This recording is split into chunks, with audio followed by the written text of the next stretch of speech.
You're listening to Puma Podcast. This episode is the audio adaptation of The Making of Edgar Matobato, a powerful story by Sheila Coronel for the Philippine Center for Investigative Journalism. It tells the story of a self-confessed hitman for the Davao Death Squad who came forward with shocking revelations about extrajudicial killings. This audio version was produced by Jaemark Tordecilla with the help of AI to bring Matobato's story to life. And if you want to hear more, check out a special conversation on Teka Teka, where Robbie Alampay speaks with Sheila Coronel and Father Albert Alejo, a Jesuit priest and advocate for whistleblowers, about the impact of Matobato's testimony.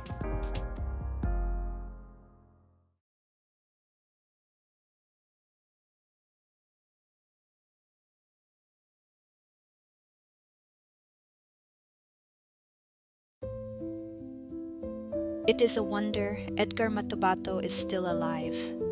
A confessed assassin for the Davao Death Squad, he was the first to go public about the killings allegedly ordered by former President Rodrigo Duterte. Since 2014, when he was detained and brutally tortured by his former comrades, Matobato has been on the run. For 10 years, an unlikely network kept him alive. Catholic clergy who believed in his redemption, former military mutineers who shielded him, and at one point, the security detail of an outgoing president. Together, they helped him evade the powerful forces intent on silencing him. Today, Matobato is out of the country, having fled in the company of 2 priests, a journalist, and a photographer from the New York Times. With his wife at his side, he assumed a new identity, slipped through airports undercover, and landed in an unnamed country. It is an indefinite stop on his way to the International Criminal Court in The Hague, where Duterte may one day stand trial for crimes against humanity.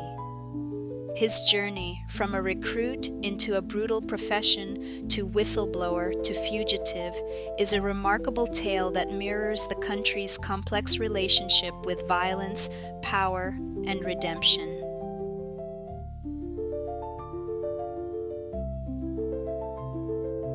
When I first met Matobato on a balmy Christmas morning in 2016, I couldn't help but wonder how long an improvised clandestine witness protection program could keep him safe.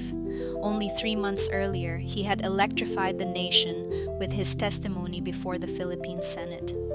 On live television, Matobato confessed to serving as a hitman for the Davao Death Squad for 24 years. He detailed how, on Duterte's orders, he had killed suspected criminals and disposed of their bodies in horrific ways, dumped on streets, fed to crocodiles, or buried in a quarry. Those were the early days of Duterte's presidency. Each night, bloody corpses littered the streets of Manila. Empowered by the president's rhetoric, the police killed with impunity, while hooded gunmen executed small-time drug dealers in the city's poorest neighborhoods. Until Matobato stepped forward, the shadowy world of death squads and contract killers was largely invisible to the public. His testimony ripped away that veil. He described, in chilling detail, how police and local officials organized, financed, and directed these squads. His revelations exposed a hidden ecosystem sustained by the brokenness of our country. Its dysfunctional justice system, the desperation of the poor, and the unchecked hubris of powerful men who believe brute force is the cure for social ills.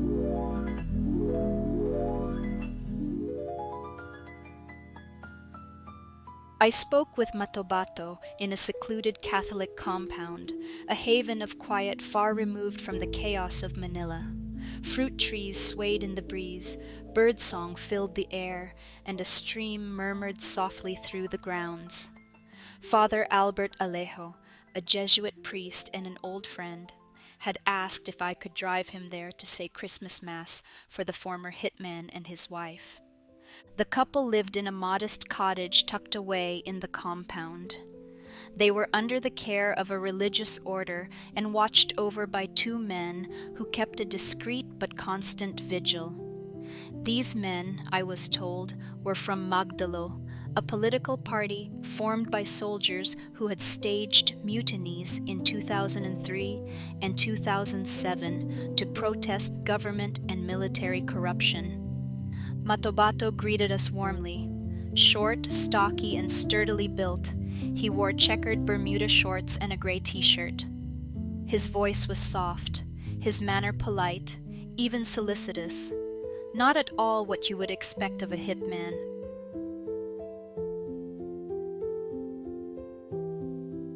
Lunch was ready when we arrived. Matobato had prepared humba, the Visayan version of pork adobo, the night before. It was too early to eat, so we sat on benches in the open air. I turned on my recorder and asked him to tell me his story. My name is Edgar Matobato. He began in Tagalog. I was born in Kalinan, Tamayong, Davao City, on June 11, 1959. I am 57. I was a farmer in our barangay. It was around 1977, he said, when his father, a member of the Civilian Home Defense Force, or CHDF, was killed by communist guerrillas. They wanted his gun. My father told them, "If you need my gun, I will give it to you as long as you do not hurt my family." But his father's plea fell on deaf ears. Four men held my father down and cut off his head. Matobato said, matter-of-factly. Then they placed the head on a wooden stake, like a flagpole. He watched as his father's headless body staggered and fell to the ground. Confirming Matobato's account is difficult. A former communist cadre active in Davao during that time said government forces used beheadings as a form of psychological terror. The guerrillas retaliated with killings of their own, he said, but their methods were different. They typically used guns or knives to sever the jugular vein. They did not cut off heads. Still, Matobato has told the story of his father's beheading many times. Not just to me, but to others who have sought to piece together the fragments of his life. Even when asked again through an intermediary, his account never wavered. Whether or not it can be independently verified, this is Matobato's truth, the defining moment that, in his eyes, shaped the trajectory of his life.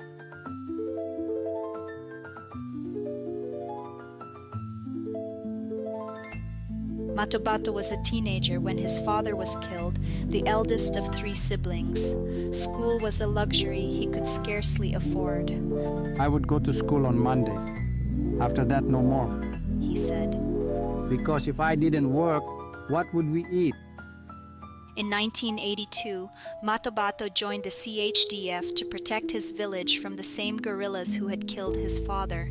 Many of them were natives, he said, referring to the indigenous Bagobo and Manobo people. The government paid him a small allowance of 70 pesos a month and provided him with a rifle.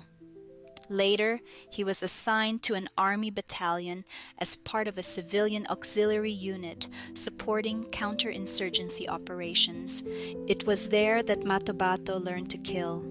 By 1988, when Rodrigo Duterte was elected mayor of Davao City, Matobato's reputation as a fighter had reached the ears of a police officer close to the mayor. When they began forming a liquidation squad called the Lambada Boys, named after a popular Latin dance, Matobato was among the first recruits. Why him? They picked me because they knew I wasn't afraid, he said. He may have been unschooled, but he had proven his willingness to kill and his ability to follow orders without question. Why him? His wife, who had stayed by his side even after learning he was a contract killer, answered, I was mad at myself for falling in love with him.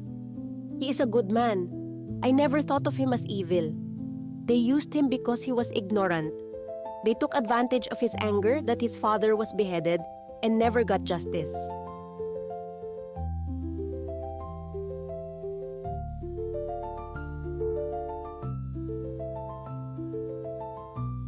Matobato's story is inseparable from the place he came from, Davao City, a bustling port surrounded by vast hinterland on the foothills of Mount Apo. Beyond the city's urban core lie rural villages where Visayan settler families lived uneasily alongside indigenous tribes, logging concessions, and banana plantations. His is also a story of a time starting the late 1970s during the height of martial law. Military operations, government projects, and corporate expansion disrupted Mindanao's rural communities, leaving many indigenous peoples and settlers displaced. Some, like Matobato's family, scraped by on small upland farms. Others moved to shanties in lowland slums or sought work in plantations and logging concessions. Military abuses and the loss of livelihood drew many to the communist cause. By the start of the 1980s, Davao had become the epicenter of both rebellion and counterinsurgency. The city was the Communist Party's laboratory for new forms of both nonviolent protest and armed struggle, including urban warfare. To the military, it was the proving ground for counterinsurgency strategies like the infiltration of rebel ranks and, in the late 1980s, the deployment of civilian vigilantes. Communist guerrillas recruited heavily among the city's displaced poor, while the constabulary and paramilitary groups hunted suspected rebels. Duterte, a little-known prosecutor at the time, emerged from this chaos as a tough, pragmatic politician. With support from the police, old-time politicos, and communist insurgents, he was elected mayor.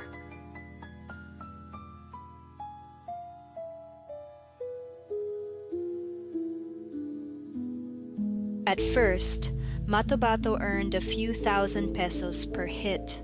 He and his team operated out of a safe house in a low-income neighborhood called Exodus in Davao's Banquerohan district, waiting for orders. Their targets were mostly criminals, accused rapists, thieves, kidnappers. They struck in crowded places, malls, markets, busy streets. The designated hitman would approach the target, shoot, and walk calmly to a waiting vehicle. In one day, there were sometimes 7 killings, sometimes 4. We never had a day with 0, and we were never caught. We were with the police. Once a uniformed cop saw us, he'd just walk away. One of them would just signal. This was ours. By the 1980s, Davao City had become a chaotic battleground. Communist guerrillas from the New People's Army or the NPA ruled slums like Agdao, imposing curfews and organizing nightly patrols. Known as Sparrows, NPA assassins gunned down policemen and other so-called enemies of the people in broad daylight. They maintained order by eliminating informants, rogue cops, and thieves, earning the support of many poor Davaoeños who viewed them as protectors against an abusive state. Meanwhile, counterinsurgency efforts ramped up. Paramilitary groups, soldiers, and local authorities targeted suspected communists. Criminality ran rampant as no one seemed in charge. The city was steeped in bloodshed, with violence begetting violence. As mayor, Rodrigo Duterte stepped into this cauldron of fear and retribution. He consolidated power by employing methods borrowed from both military and guerrilla tactics, wielding hitmen like Matobato to impose order, much like NPA guerrillas who killed cattle rustlers, thieves, and rapists in the communities they controlled. In the beginning, I thought we were helping people by getting rid of the bad guys, Matobato said. Later, we were told to kill innocent people. You could tell because innocent people act differently from criminals, but you couldn't refuse because the police officers would not allow it. Those officers were of a different sort. They were ruthless, men without souls. By the 1990s, former communist rebels had joined the liquidation squad. Alongside Matobato and other hitmen, they became part of what would be called the Davao Death Squad.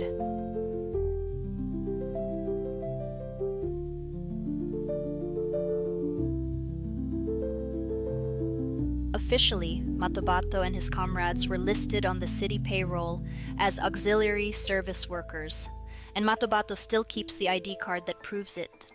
In reality, they carried out assassinations, now targeting not just criminals, but also political rivals, suspected terrorists, and those on Duterte's personal hit list. These hits were carried out in secret, the victims' bodies buried or drowned in the sea. Matobato's account has been corroborated by Arturo Las Cañas, a former police officer and death squad member who was also the hitman's handler. Las Cañas has given testimony to both the Senate and the ICC. As the killings escalated, Matobato's conscience began to gnaw at him. At times, I would secretly ask my victims for forgiveness, muttering to myself before killing them, "Please forgive me, I am just following orders." His wife recalled nights after work when the hitman sat alone at home drinking. At one point, she said, he pointed a gun at his head, saying he wanted to kill himself. Davaoeños largely accepted Duterte's brand of frontier justice. They saw the killings as the price of safety. Between 1998 and 2015, a human rights group documented more than 1,400 death squad murders. Duterte, for his part, proudly boasted that his city was the safest in the country. For many Davaoeños, that claim was enough. They re-elected him again and again, keeping him in power for 22 years.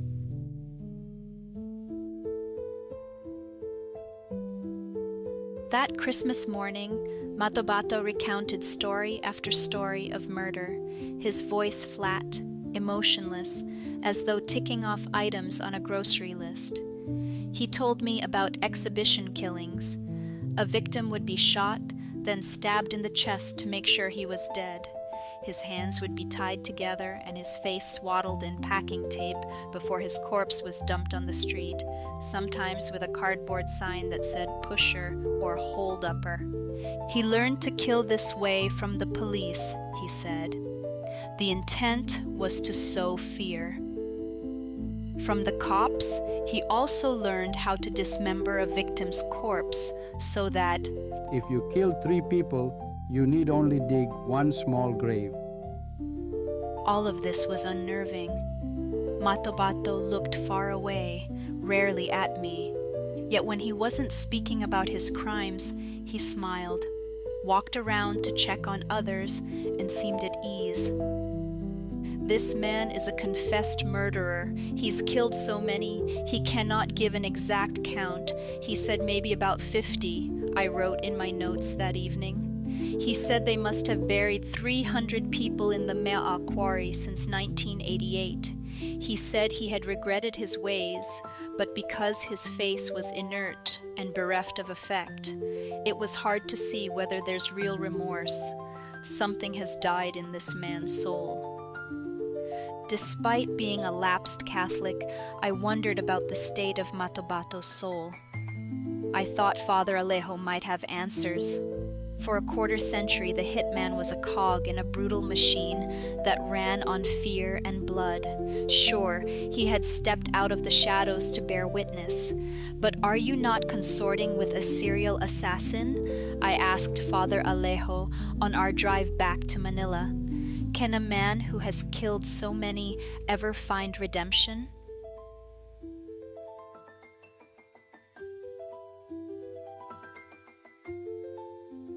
In 2013, Matobato wanted out. The killings were taking their toll, particularly one assignment involving 3 young women. He was told they were drug dealers, but he suspected they were innocent. Their deaths haunted him. Sleepless nights piled up, and Matobato, then in his 50s, told his superiors he was too old for the job. When he stopped reporting for work, he knew it was only a matter of time before the squad leaders would come for him. In June 2014, his fears came true. 3 police officers took him to the station, where for a week they beat him relentlessly, sometimes with their fists, other times with a chair or the butt of a rifle. They wanted him to confess to the killing of Richard King, a wealthy Cebuano businessman who had recently been shot in a Davao office building.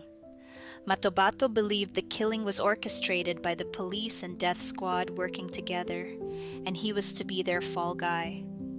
The beatings were brutal. Matobato lost hearing in his right ear and suffered a fractured chest bone. One evening, a rifle barrel was thrust into his buttocks. He was hit so hard he nearly passed out. He was released the next day on the intercession of his uncle, a retired police officer. Fearing for his life, Matobato fled Davao with his wife. With money from relatives, they moved between Cebu, Leyte, and Samar. In desperation, he wrote to then Justice Secretary Leila de Lima, claiming he had been tortured and wanted to file a complaint. When no response came, he traveled to Manila, hoping broadcaster Ted Filon, a fellow Waray, would hear him out. He couldn't get an audience. Back in Tacloban, he sought help from the Commission on Human Rights, or the CHR, but the regional office, still reeling from the damage caused by Typhoon Yolanda, said they couldn't protect him.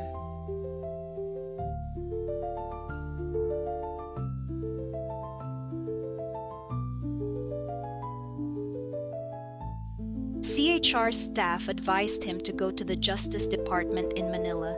He did, telling the security guard at the entrance, "Sir, I'm a member of the Davao Death Squad and I want to surrender."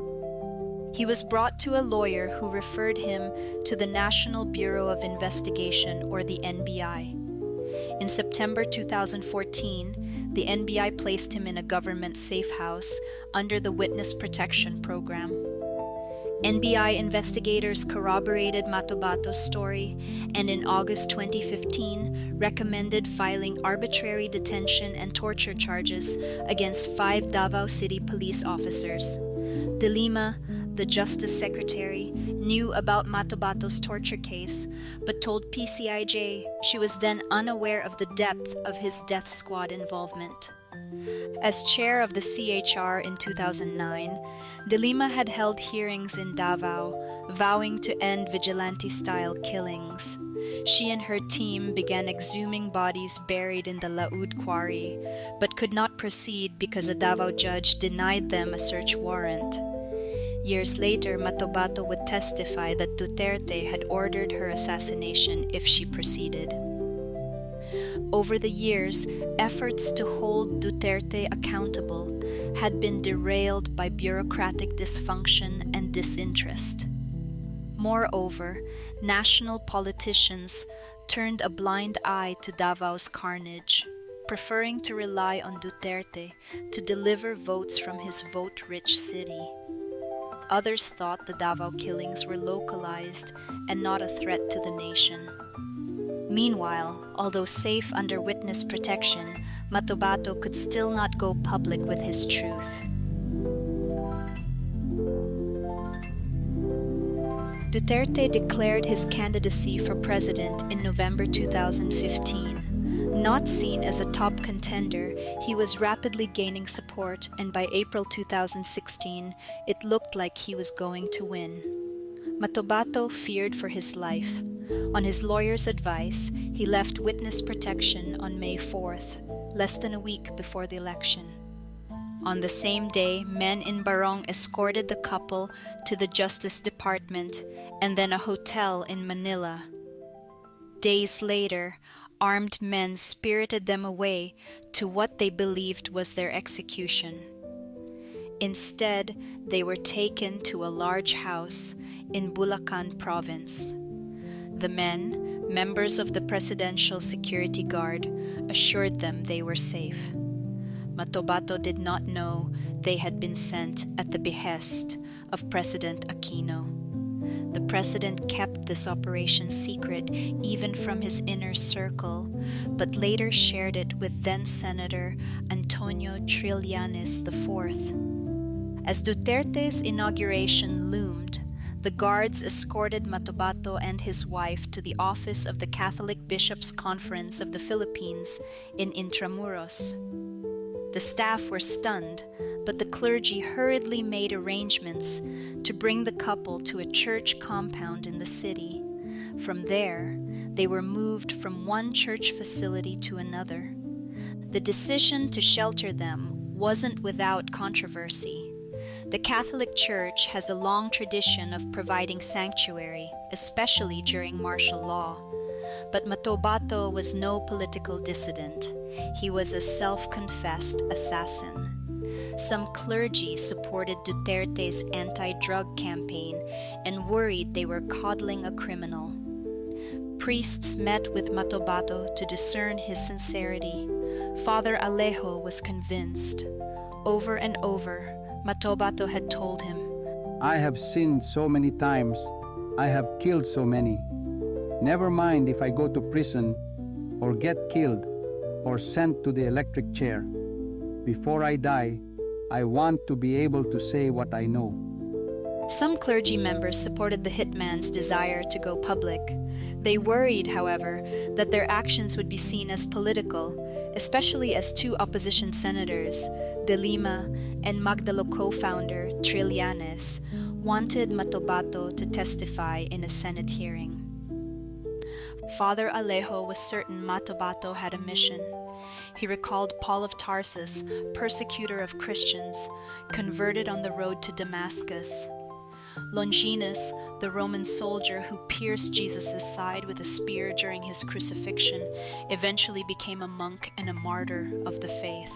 Redemption is possible, Father Alejo told me, as we drove on traffic-choked streets and headed back to Manila.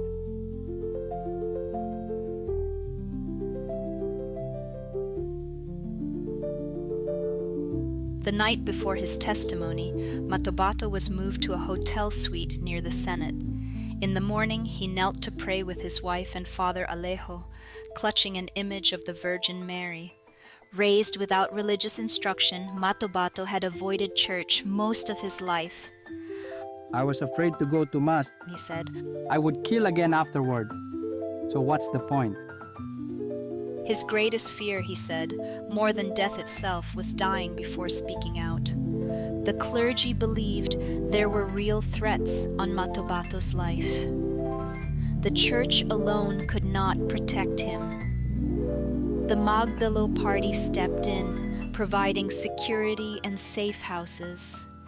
A doctor treated the internal bleeding caused by his torture. Lawyers volunteered legal advice. Others helped with safe houses and other support. Somehow, that ragtag band of clergy, dissident soldiers, and civilians managed to keep the couple safe and alive as they were bundled from one refuge to another. They have done so for the past 8 years. Those early months, however, were the most fraught. The body count in Duterte's drug war was escalating, and the president was polling a high 80% approval rating. Even the renowned novelist F. Sionil Jose hailed Mr. Duterte's assault on the rotten status quo, which has begun with the war on drugs. Many in the left praised the president's attacks on oligarchs in imperial America. A church activist told me that in a mass held for drug war victims, many churchgoers had refused to light candles for the dead. In the communities hard hit by the war, he said, some even held parties to celebrate the killing of those they considered salot, a social plague. These places have been neglected for so long. They have not been given justice, and the killings are a form of justice for them.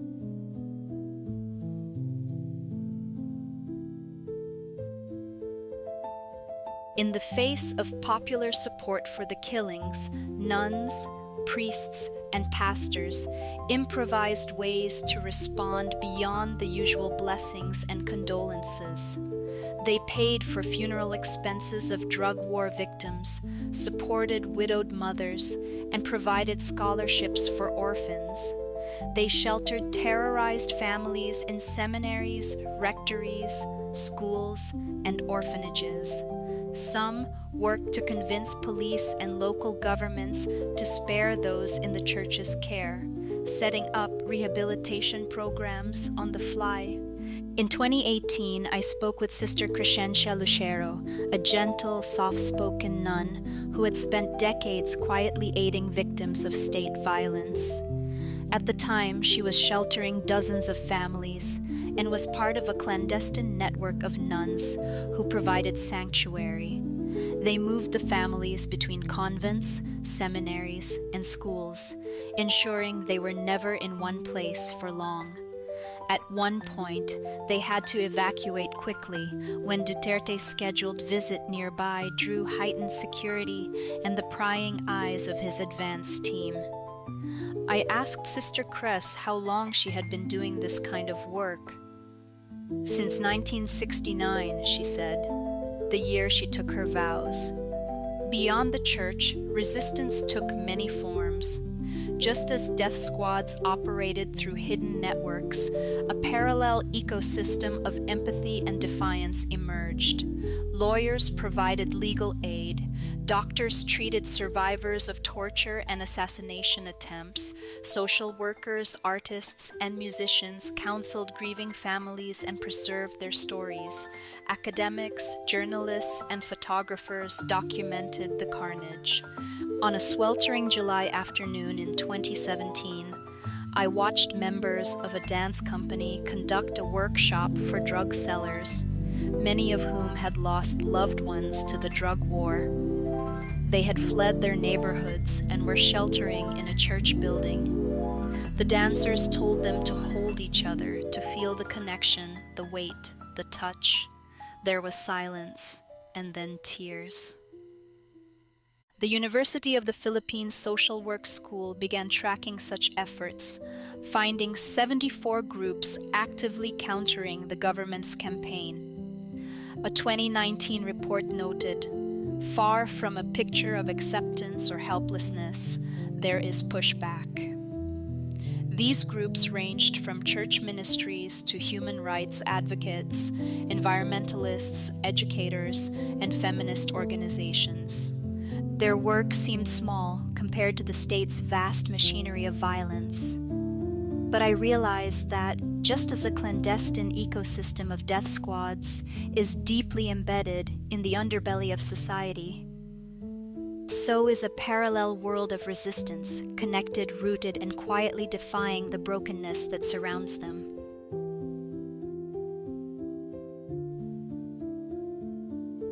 When Matobato first testified, holding Duterte accountable seemed impossible. 8 years later, the ICC is investigating, and Congress is probing the carnage. Other witnesses, including police officers and former death squad members, have come forward. Still, impunity looms. Drug-related killings continue. The Duterte family remains powerful, and large parts of the country still support them. In many ways, ours is still a broken country where the mighty enjoy impunity for corruption and human rights abuse. Individual redemption, as in Matobato's case, is possible, but what will it take to redeem an entire nation?